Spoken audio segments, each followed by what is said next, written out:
امتحان ہر طالب علم کی زندگی کا ایک اہم مرحلہ ہوتا ہے، اور اس مرحلے میں کامیابی کے لیے صرف کتابی محنت ہی کافی نہیں ہوتی بلکہ دل کا سکون، ذہنی یکسوئی اور اللہ پر مکمل بھروسہ بھی ضروری ہوتا ہے۔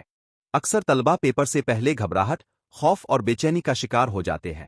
دل میں یہ وسوسے آتے ہیں کہ کہیں یاد کیا ہوا بھول نہ جائے، کہیں سوال مشکل نہ آ جائیں، وقت کم نہ پڑ جائے۔ ایسے لمحات میں انسان کی اصل طاقت اللہ کی مدد ہوتی ہے۔ جب بندہ اللہ سے جڑ جاتا ہے تو مشکل آسان اور ناممکن ممکن ہو جاتا ہے۔ یہی وجہ ہے کہ ہمارے بزرگ ہمیشہ امتحان سے پہلے دعا اور ذکر کو اپنی تیاری کا حصہ بناتے تھے۔ یہ عمل جو ہم آپ کو بتا رہے ہیں، قرآن اور دعا کی روشنی میں ایک سادہ مگر طاقتور طریقہ ہے، جس کے ذریعے اللہ سے علم میں برکت، یادداشت کی مضبوطی اور امتحان میں آسانی مانگی جاتی ہے۔ اس عمل کا مقصد یہ ہے کہ طالب علم کا دل مطمئن ہو، ذہن صاف ہو اور وہ پورے اعتماد کے ساتھ پیپر حل کرے۔ اس میں نہ کوئی مشکل تعداد ہے اور نہ کوئی لمبا ورد، بلکہ صرف نیت، ادب اور یقین کی ضرورت ہے۔ اس عمل کو کرنے سے پہلے دل میں یہ بات بٹھا لے کہ کامیابی صرف نمبر لینے کا نام نہیں بلکہ اللہ کی رضا اور اس کی مدد اصل کامیابی ہے۔ جب طالب علم اس نیت کے ساتھ اللہ کا نام لیتا ہے تو اس کے اندر سے خوف نکل جاتا ہے اور اس کی جگہ اعتماد آ جاتا ہے۔ یہ عمل خاص طور پر ان طلباء کے لیے مفید ہے جو بہت محنت کرتے ہیں مگر پیپر کے وقت گھبرا جاتے ہیں، ذہن خالی ہو جاتا ہے۔ اس روحانی تیاری سے نہ صرف یادداشت بہتر ہوتی ہے بلکہ لکھتے وقت بھی روانی آتی ہے اور سوالات سمجھ میں آنے لگتے ہیں۔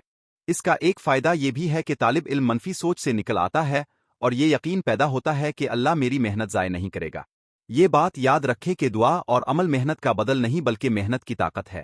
جو طالب علم دل لگا کر پڑھتا ہے اور پھر اللہ کے سامنے عاجزی سے دعا کرتا ہے، اللہ اس کے لیے راستے کھول دیتا ہے۔ اس کا مقصد یہی ہے کہ ہر طالب علم کے دل میں یہ یقین پیدا ہو کہ جب اللہ ساتھ ہو تو کوئی امتحان مشکل نہیں رہتا۔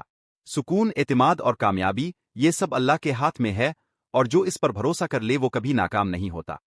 اب ہم اس عمل کے طریقے کی طرف آتے ہیں جسے امتحان سے پہلے باقاعدگی کے ساتھ کیا جائے۔ امتحان کے دن امتحان سے چند دن پہلے کوشش کریں کہ فجر کی نماز باجماعت ادا کرے، کم از کم وقت پر پڑھے۔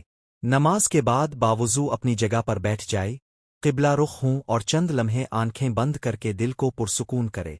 اس کے بعد 3 مرتبہ درود پاک پڑھیں تاکہ دعا قبولیت کے قریب ہو جائے۔ درود کے بعد پورے دھیان اور ادب کے ساتھ اللہ کا ذکر کرے اور دل میں یہ نیت رکھیں کہ اللہ، میں یہ عمل تیری مدد کے لیے کر رہا ہوں۔ اس کے بعد سورہ فاتحہ جو دعا آپ کو یاد ہو، آہستہ اور توجہ کے ساتھ پڑھیں اور اللہ سے علم میں برکت اور آسانی مانگے۔ پڑھتے وقت جلدی نہ کرے بلکہ الفاظ کو سمجھ کر ادا کرے۔ اس کے بعد دوبارہ 3 مرتبہ درود پاک پڑھے۔ آخر میں دونوں ہاتھ اٹھا کر اللہ سے دعا کریں کہ اللہ، میرے دل سے خوف نکال دے، میرے ذہن کو کھول دے، جو کچھ میں نے پڑھا ہے اسے میرے لیے آسان فرما دے، اور مجھے امتحان میں وہ کامیابی عطا فرما جس میں میرے لیے خیر ہو۔ یہ عمل روزانہ کیا جائے، خاص طور پر امتحان سے پہلے کے دنوں میں۔ اگر امتحان کے دن وقت کم ہو تو صرف چند منٹ میں بھی یہ عمل کیا جا سکتا ہے، کیونکہ اصل چیز نیت اور یقین ہے۔ عمل کے بعد اللہ پر مکمل بھروسہ کرے اور پیپر دیتے وقت بار بار یہ نہ سوچیں کہ کیا ہوگا، بلکہ یہ یقین رکھیں کہ اللہ میری مدد کر رہا ہے۔ گھبراہٹ آئے تو دل ہی دل میں اللہ کا نام لے لے۔ یہ بات بھی ضروری ہے کہ اس عمل کے ساتھ جھوٹ، بددیانتی اور ناانصافی سے بچیں۔ حلال محنت اور صاف نیت کے ساتھ کیا گیا عمل ہی اثر دکھاتا ہے۔ جو طالب علم اس طریقے کو اپناتا ہے، اس کے دل میں سکون آ جاتا ہے اور وہ پورے اعتماد کے ساتھ پیپر حل کرتا ہے۔ آخر میں نتیجہ جو بھی ہو، اسے اللہ کی طرف سے سمجھ کر قبول کرے، کیونکہ اللہ کا ہر فیصلہ بندے کے حق میں بہتر ہوتا ہے۔